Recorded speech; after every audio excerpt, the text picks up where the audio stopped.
இங்கே பாருங்களேன், இதுதான் படைவெட்டம்மன் கோவில். நம்ம வந்தாச்சு, 400 மீட்டர்லேருந்து இங்கே வந்தாச்சு. ஓகே, ஜனங்கள்லாம் நிறைய பேர் இருக்காங்கன்னு சொல்லலாம்.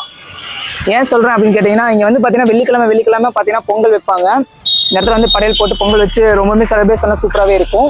நம்ம அப்படியே டேமுக்கு போவோம், ஓகேங்களா? அங்கே போய் வீடியோ கன்டினியூ பண்ணலாம்.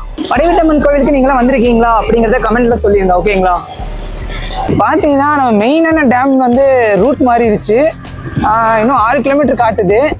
இங்கே பார்த்தீங்கன்னா போகிற வழியில இன்னொரு டேம் இருக்குது. இங்கே பார்த்தீங்கன்னா வாழைத்தோப்பா இருக்குது பாருங்களேன். இந்த சைடும் ரைட் அண்ட் லெஃப்ட் சைட்லாம் பார்த்தீங்கன்னா ஒரு வாழைத்தோப்பா இருக்குது. இங்கே ஒரு டேம் இருக்குது. இது டேமா இல்லை அணைக்கட்டான்னு தெரில. ஒன்றும் இல்லை பார்த்தீங்கன்னா ரொம்ப சிம்பிளாக சொல்லலாம், இது ஒரு ஆறு, ஓகேங்களா? ஆனால் இங்கேருந்து ஒரு 6 கிலோமீட்டர் போகும்னு சொல்லியிருக்காங்க. நம்ம அப்படியே போவோம்.